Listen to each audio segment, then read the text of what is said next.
from innovation to inclusion, financing the next phase of the energy transition. First of all, a huge thank you to the organizers, to ORF, the organizing team. I think as the world continues to fracture, these kind of dialogues that bring people together are really a critical antidote. So thank you for having us. I'll just very briefly kind of set the stage and then open it up to our panel. We'll have 10 minutes at the end for questions from the audience, so please be thinking about those as we move forward. So just to kind of frame the conversation, despite having scientific consensus about the causes and impacts of climate change for 40 years, more than 40 years, despite 29 COP meetings, despite 10 years passing since the Paris Agreement, today we all know that emissions are still rising. And we also know that we need for emissions to decline by 43% in the next 5 years, by 2030. So we have a long way to go, and one of the key issues that continuously comes up in terms of being able to achieve the emissions reductions that are required is, of course, climate finance, and that is the topic of our conversation today.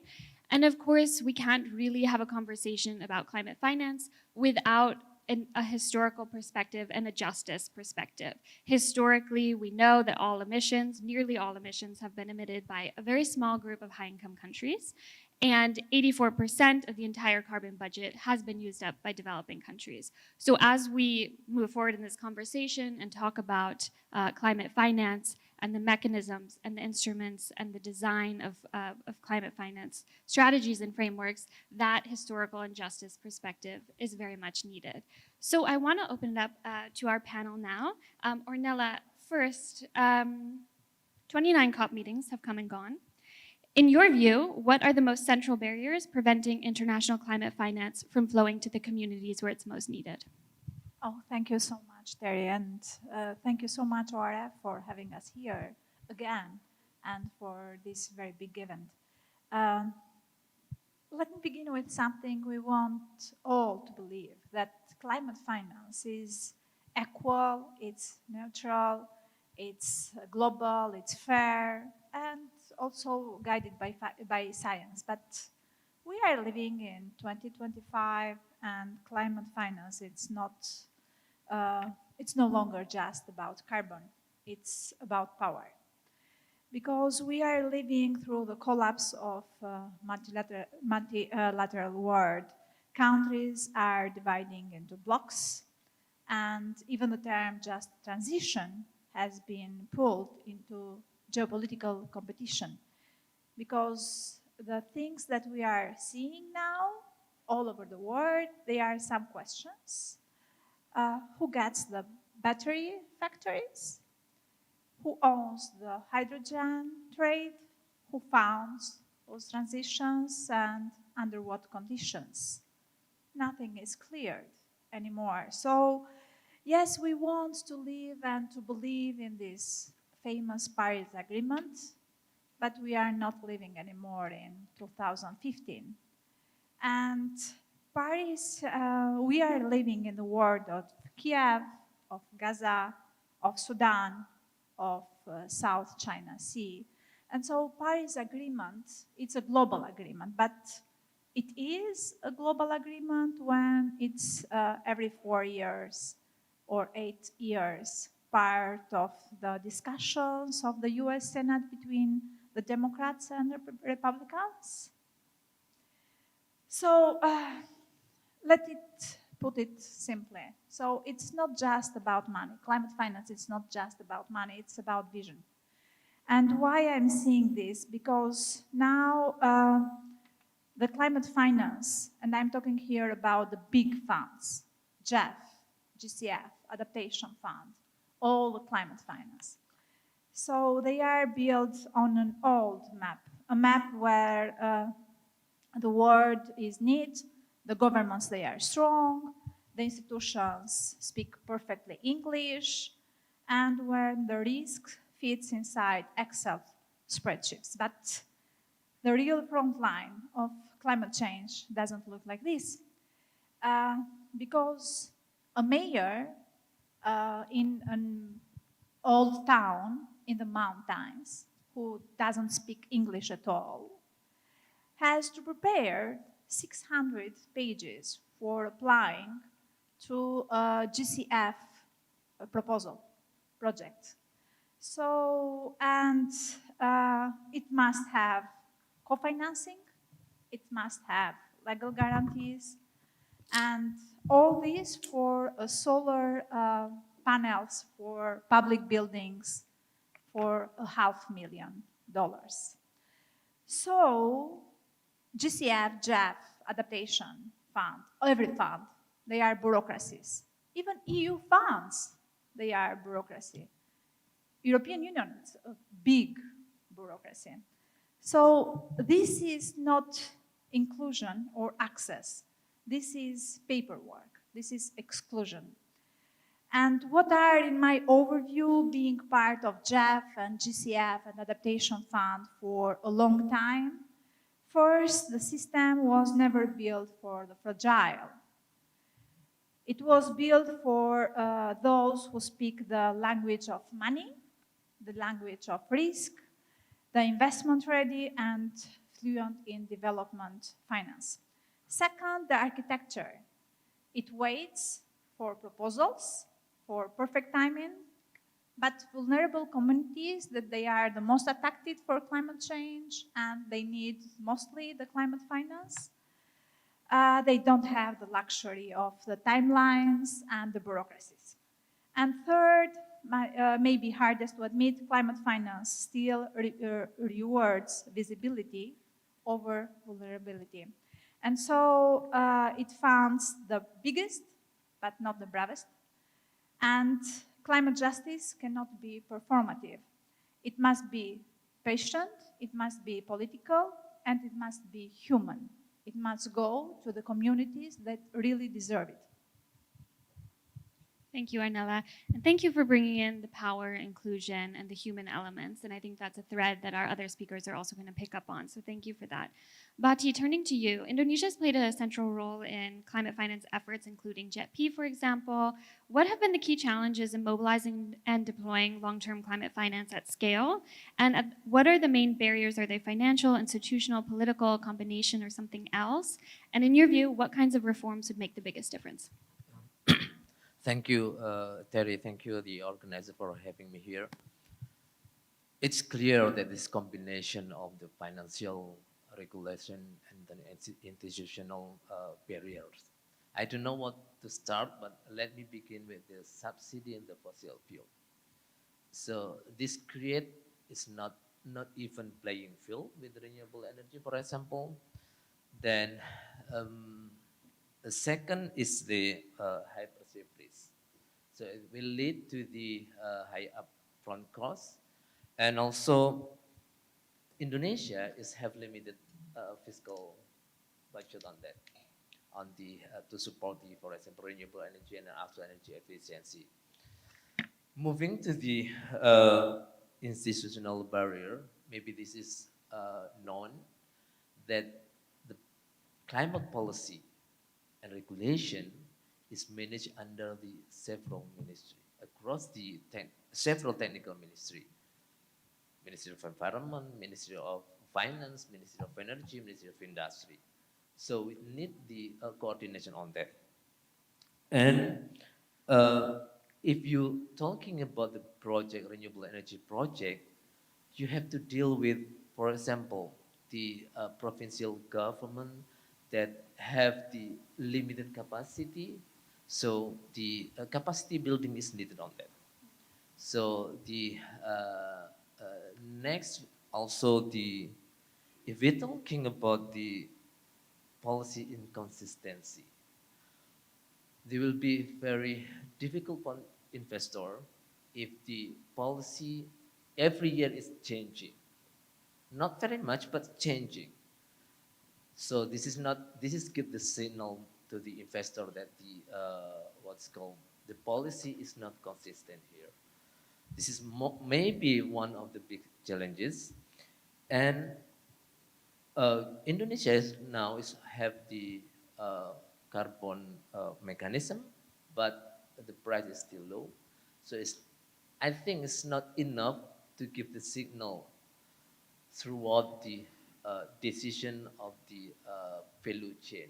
So because the price is still low, then I mean this is very not give enough signal to the decision maker. And how to reform it? Maybe the first is a fiscal incentive is still needed. Although it's now they have already have the fiscal incentive, but still needed to improve it. And then maybe on de-risking instrument, maybe we can expand the guarantee. And then for capacity building, I think this is, I do not know, but one of most important thing is capacity building that at the approach to break down the silo between the ministry, for example. So our approach, the OECD approach doing capacity building is have capacity building with the participant for government, for financial institution, and also for project developer. And now we have the program like a secondment program from Ministry of Energy and also from Financial Service Authority. So they can talk each other on that. I think I will stop here. Thank you. Thank you for that. Sutikorn, similarly, turning to you from the Thai experience, what are the main constraints facing Thailand's ability to attract and absorb longer-term climate finance, from regulatory and institutional barriers to investor risk perceptions? And what do you think is most needed to unlock the equitable and effective financial flows? Okay. Thank you, Terry. And first of all, I would like to thank ORIF and CSIS and in the Indian Embassy in Indonesia for inviting me to this event. I already heard quite key issues from our friends from Indonesia, but now I give you some example of Thailand's, what we have done and why I think this is a good case study that we can learn. So, for example, I work on the projects, hydrogen's economy projects in Thailand. And we all know that hydrogen is very expensive and it's not easy for a developing country like us to implement it fully. It costs a lot and it's like 2.5 times more than natural gas currently. So what we need to do is both government pull as well as industrial push. So what we did, we create a sandbox. We create a pilot projects planning for hydrogen in Thailand. We all know that developing country, we have resource constraints. And what we need to do is not to implement fully from the start, but we do it kind of just in time. We do sandbox in the way that players in all the supply chain within the hydrogen industry, hydrogen market in Thailand, they work together with the incentive from the government to support, as well as the industrial need. It's necessary for Thai industry to move toward cleaner energy because we are exporting. We're exporting 60% of our GDP. So we cannot avoid complying to the world. So this is something that both industry and the government is working together. The sandbox is not only for creating like incentive in terms of providing technology tests for Thailand, but also it's a way that all the supply chains stakeholders within the supply chain can have develop capabilities together, trust together, and work on small-scale coordination. And this prepare us for the full scale when the industry is ready and when the price of hydrogens go down and make it more economically feasible. So another one we did, another example is what we call is utility green tariff. This is kind of innovative financial mechanism for Thailand as well to transitions for many industries and large commercial and large industrial user of electricities. So what we're doing is instead of having each of them create their own green energy, green electricities, but they get the way to bypass it by using the grid, the national grid, and they can buy large scales green electricity, green energy from UGT programs. So this is not only mobilizing our resource, but also financing further green energy development in Thailand. So this is kind of what we are doing right now, and based on the fact that we are exporting countries, so we have to comply. But there's quite a number of mechanisms, for example, the sandbox I mentioned, for example, the UGT that I just mentioned to you. This is the way that we are driving toward decarbonization of economy, of Thai economy. Thank you. Thank you. I'm going to come back to you later with some questions about some of the other challenges that Thailand is facing. But first, Liliana, to you, many climate vulnerable countries face steep borrowing costs due to weak credit ratings. How can the international finance system and the rating methodologies themselves be reformed to ensure financial flows to countries in the global south? Thank you. Thank you very much for the question, and thank you very much to the organizers of this event for the invitation and for great moderation, and thank you for the co-panelists here.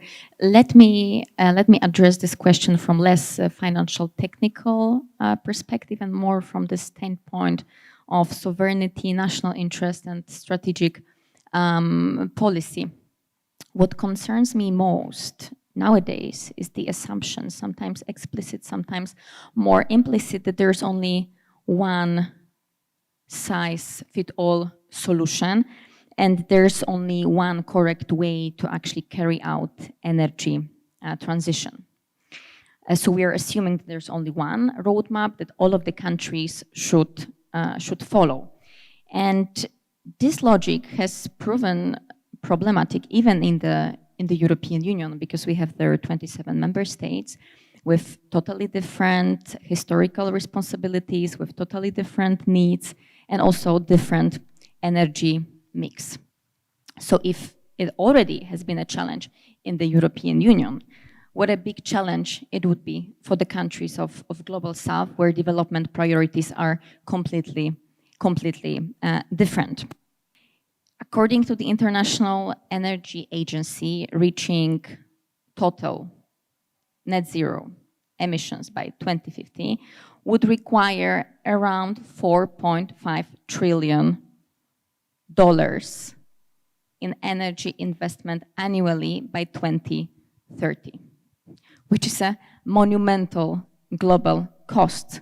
So what it means that we cannot require all of the countries to contribute to it equally because of their different experiences.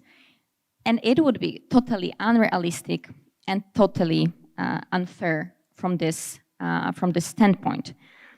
So what I believe the international finance and the rating methodologies that you asked me about in the question need to completely move away from imposing the standards that are not taking into consideration the national context of each of the countries.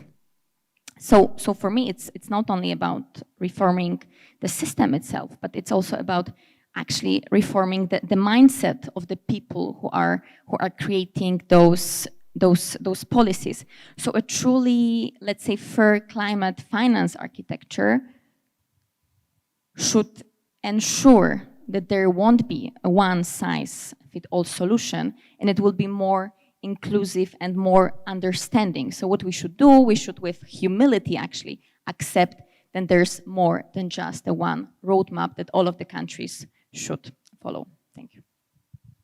Thank you for that, absolutely.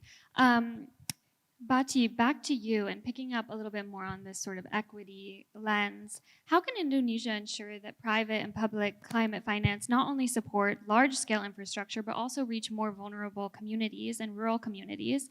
And what mechanisms might help correct potential imbalances? Thank you, Terry. So the important thing is to strengthen the local access to the climate finance. For example, we work with the local NGO directly and to the community. And then for the, for example, for the Ministry of Planning here, we should mandate the social equity for the climate investment. So for the bigger climate investment, then we have to mandate the component is including the social equity. And for example, in Indonesia, the case maybe we can use the village fund the fund for the village specific to the renewable energy, because the the village fund can be used for anything, but not necessarily uh, the I mean the community in the village is understand that that fund can be used for the renewable energy, for example. And maybe one important thing is also the scaling up the private-public partnership. Uh, that initiative is from the local. I mean, currently there are PPP here, but not necessarily small scale. And then if we can scale up this, the existing model, but for the small scale, I think it's helpful, because the regulation is there. No need to review, no need to new regulation, but just the initiative is from the local. I think this is one of the what is called strategy uh, to mean to make sure that the local can access the climate finance. Thank you.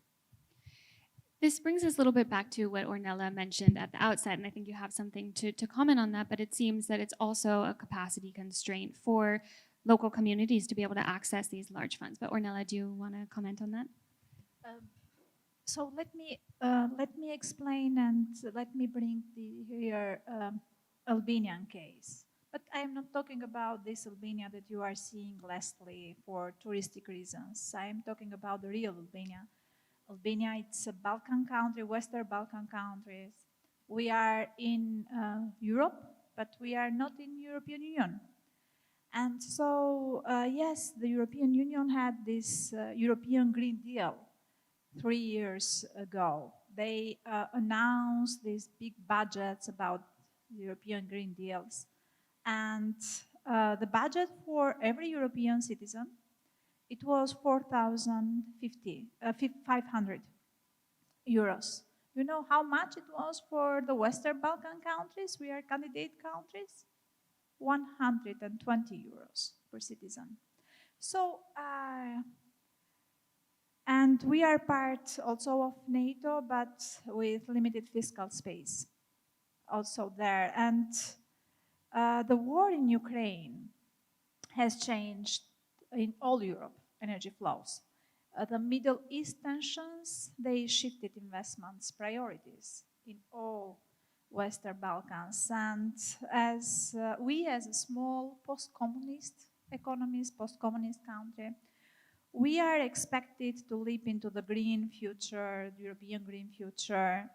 And lastly, so Europe has announced this European Green Deal 3 years ago, but now everyone is not talking anymore about this. They are all talking about the military economy, nothing else.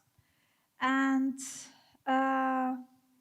so what is the problem in my country?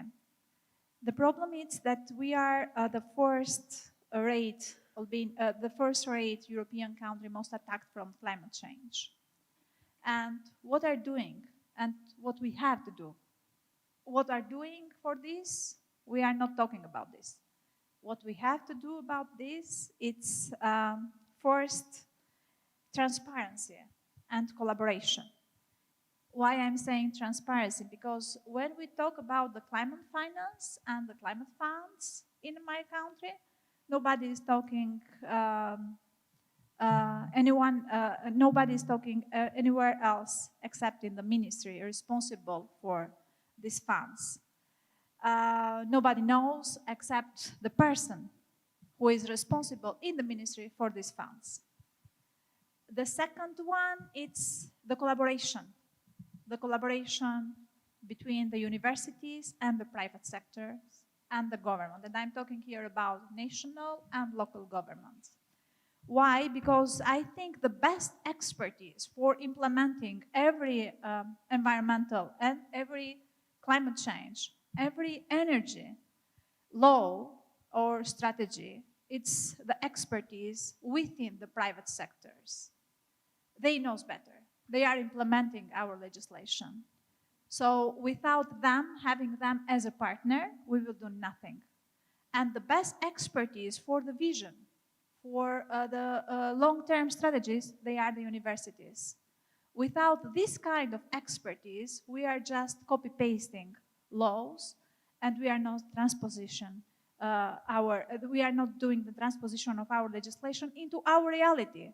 We are just taking the European reality into the Albanian reality, but it's not same. We are not Germany, we are not Poland, we are a small country into the Western Balkans with big problems and very small budgets. So without this transposition and without this knowledge coming from the private sector and from the universities, we will do nothing. The third one, it's what I call the invisible work, training. Without training our own entities and without the knowledge going to our own entities, we will have nothing. Because we will have always some 3 or 4 German, US experts. They will come into our country. They are doing our strategies and they are living. But who will implement these strategies? And who will, let's say, implement this vision into our countries with our own expertise? And this expertise has to start from the universities. And third, globally must be built access mechanism that they are not punishing us as for being small, but peaceful and politically complicated. Because climate finance becomes a geopolitical filter, and we are not building resilience like this. Thank you. Thank you for that. And picking up on the different realities and limited fiscal space, Sutigorn, turning to you, currency volatility poses a serious risk for emerging economies reliant on foreign capital. How can currency risk be better addressed in the climate finance architecture to prevent unsustainable and unjust debt burdens in lower and middle income countries? Thank you, Terry. Thank you. Currency is one of the key risks that burden many developing countries concerning climate change. I mean, developing country currency, as Terry mentions, are relatively unstable. And many times the fluctuations of currency factor prevent from developing country from proper doing climate financings. So I'm sure there would be some mechanism. For example, we can do simple way like natural hedging, which is kind of when you borrow money in the currencies that you are planning to sell your carbon credit in. This is something that's simple, and that's quite a number of financial mechanisms that can put in place, as well as the way that the lending countries can provide, for example, lending in the way that hedging as part of the financial model as well. So this is something that I think we need to address. And also, one important thing is I would like to raise as well is a bit of geopolitics as well, because in Thailand right now we need to commit to importing like million tons of natural gas from US because we need to avoid the high US tariff. So this is something that would delay us from transition into cleaner energies. And this is not happening to developing countries like Thailand, but also Japan, Europe, South Korea, and so on. So this is something that would delay the whole world, because those developed countries, they will delay their mechanism to put on like carbon tax, carbon border adjustment mechanism, and so on. So this will create ripple effect on developing countries in the end, because we are not need to be urgently moved into cleaner energies. This is one part of the geopolitics that's causing Thailand and developing countries regarding transition to cleaner energies. And also the fact that even though some countries, for example, China can do solar components, solar cells at very cheap price because of the scales and because of the efficiency of their productions. But the West may not be able to import that without tariff. So this will increase the renewable cost renewable energy costs in the West as well. So, and at the same time, China is restricting the export of rare earth, which is necessary for the productions of many renewable energies. So this is something that will have a cumulative effect impact on the pace of energy transitions in the world. Thank you.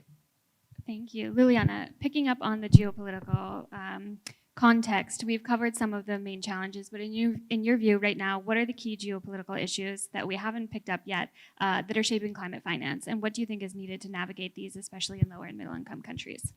Thank you. Thank you very much. Just what you, Ornella said, that Albania is not Germany nor Poland. And in Poland, we would say that Poland is actually not Germany nor France or any other country, because our energy mix is still dominated by coal. So from our perspective, the climate policy, the Green Deal that was implemented and was at the end, of course, accepted by all of the members of the EU, is quite a difficult challenge that we are experiencing right now. Do we have any Spanish people in here? Because I would like to give a Spanish example. So please, if there's anyone, don't be offended. Regarding let's say the big trend that we are seeing right now. So on the one hand, there's this big, let's say, need and the big trend to invest a lot in the renewables. Let's invest everything in solar. Let's invest a lot of resources into wind. Of course, taking into account the LCOE of solar. That's quite understandable, because it's one of the cheapest nowadays. But on the other hand, I don't know if you remember this recent huge blackout that happened just early this year in Spain. And just recently, the government of Spain actually announced that these are not the renewables that should be blamed for. But on the other hand, very recently, we can see that Spain increased their gas power use by 41%. So we can see that one thing, so what is being said and then what is being done is a little bit different. So we're living in so-called like two realities. But I think what we can understand from this perfect example is that, of course, we should diversify our energy mix as much as possible, but we cannot forget about a stable energy resource that would back up in case our energy system. So that's what we're seeing. So one thing, what is being said, and what is being done more in secret is another issue. The other problem with the climate agenda, especially in Europe, and that's what Ornella you already mentioned, is that it has become a little bit like a religion in a way. At least from the perspective of those countries that have different possibilities, they have different historical capabilities, and are not able to be up to date with the regulation that is being imposed. So we have a new secular movement, but it's not defined by secularism, but it is rather defined by a new sacred. And if we have a new sacred, it means that we cannot actually question it. In the past, the traditional religions were rather teaching the youth to fear the moral damnation, and now we have a new religion that is teaching the youth to be scared of the end of the world, but not from the spiritual point of view, but rather from this environmental one. And taking into consideration the snowflake generation, we have a huge recipe for a disaster in the near future. So what we should rather implement is this very realistic approach. We should take into consideration the needs of the citizens, the possibilities of the economy, and most importantly, the national interests of the country. Thank you for that. I want we have 10 minutes left, so I want to make sure that we have time to take some questions from the audience. So I believe there are floating mics. So if anyone has a question, please raise your hand, and then we'll make sure that a mic makes it to you. So any questions, please raise your hands. Okay, we have one question here. If you can just make the question brief and introduce yourself, that would be great. Thank you. Thank you. I'm Tuấn Bùi from Vietnam Economic Association, Vietnam. Thank you very much for your discussion. I have just a question on the technology. When we talk about energy transition, it is about technology, right? So the technology is a problematic for developing countries, especially the low-level development like Vietnam, Laos, Cambodia, and etc. So my question is, what apart from the traditional financial tools like tax subsidies, what are the new instruments of financial to promote technology and technology transfer in energy sector for developing countries? What are the best practice or the good experiments for developing countries, especially in Asian countries, to follow and to learn and to apply? Thank you very much. Thank you. Any other questions? Raise your hand. There's a question in the back. You could bring a mic there. Thank you.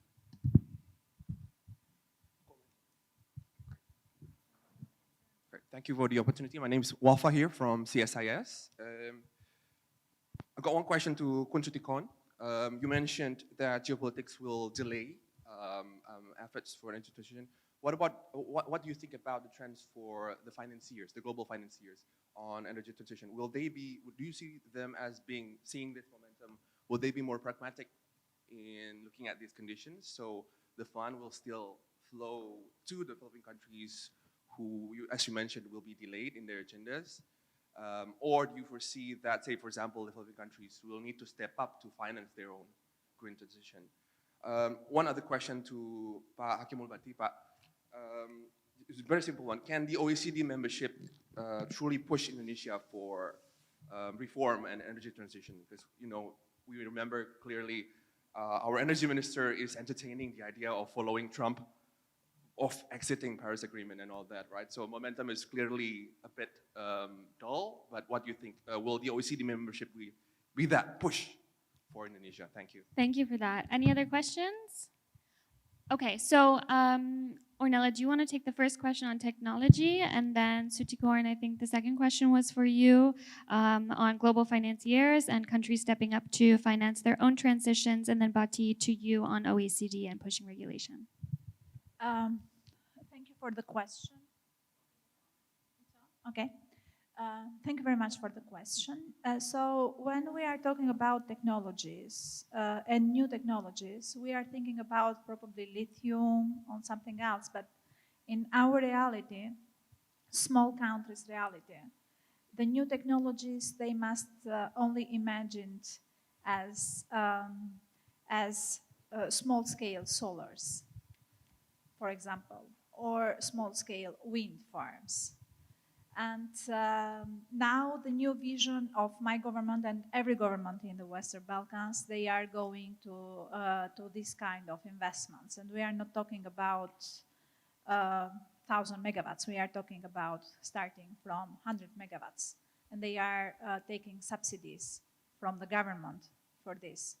The second one, it's using these small-scale solar farms for the public buildings. So every school or every hospital must have their own small-scale solar implants in their roofs. So this is the second one, technology that we are implementing and trying to implement in our country. And the third one, they are the nature-based solutions like reforestation, because from 2006 to 2016, as Albania, we lost more than 32% of our forestry.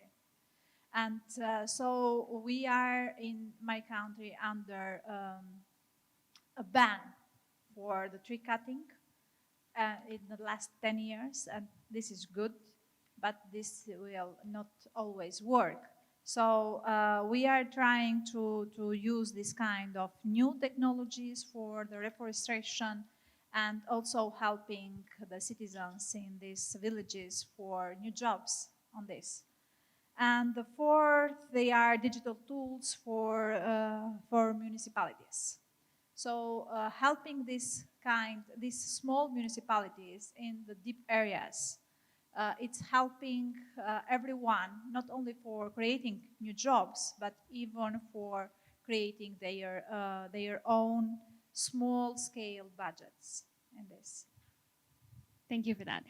Sutikon, to you, and we just have a few minutes, so keep it brief. Thank you. Thank you, Terry. Thank Papa for the questions. Actually, I think simply because of geopolitical uncertainties, many countries, many developing countries, they have to rely on themselves a lot more. And energy transitions, clean energy is something that I think developing country has to rely on itself more as well. But one thing I would like to point out is the fact that a lot of developing countries, we have exporting industries, and most of those companies in those exporting countries or exporting industries are from developed countries, and these companies are the one who helping transition as well. I mean, they are readily available to pay for high cost technologies in your countries. And if you are implementing, for example, in Thailand, we implementing UGT, Utility Green Tariff, which means selling green electricity at higher cost.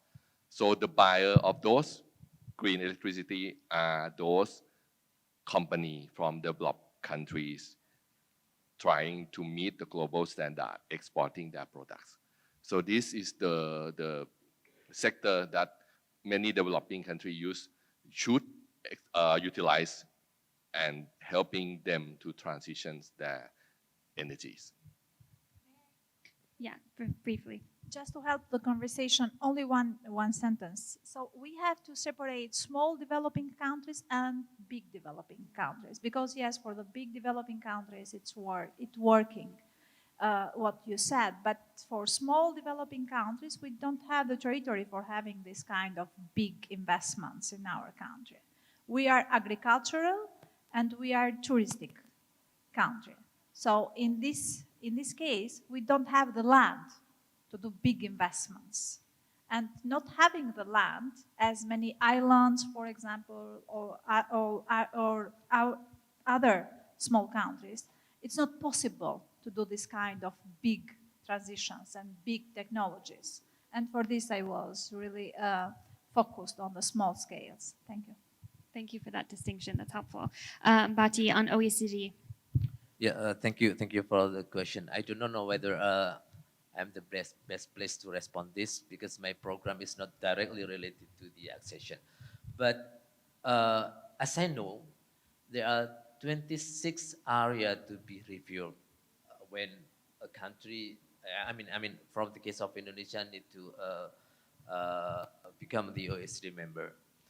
And the position now is there are like questionnaire in each sector, in each area. And then if you're asking about whether this can be considered as a push, this is back to the political will of OECD and also the each country, because standard is standard, and how to comply the standard it's different thing, right? So if the political will be there, and then we can, I mean, the process is depend both on the OECD and each country. And if we consider as post, yes, if there are political will in the country, there will be a push to comply to the standard. I think I just can share that issue. Thank you. Liliana, are there any threads or questions that you want to pick up on as a final comment? Well, maybe just to the small-scale investments that were mentioned regarding putting the small solar panel farms on the rooftops of the public buildings. Yes, absolutely. But what we need to do, we need to for sure well, do something about our grids, because even if we will be implementing more and more of the solar panels, unfortunately, our system won't be able to satisfy such a big amount of the energy, and that's what we are actually experiencing, for example, in Poland. So one thing is investments in the renewable, but the other thing is actually investment in our grid, because it cannot satisfy the needs of the investments that we're investing right now. Thank you. Thank you. Well, we are out of time. There's so much more that we could dive into, but perhaps over coffee breaks. Thank you so much to our panelists for your insights and for your expertise. And of course, again, thank you to ORAF and the organizers for having us here for this. So please join me in thanking our panelists.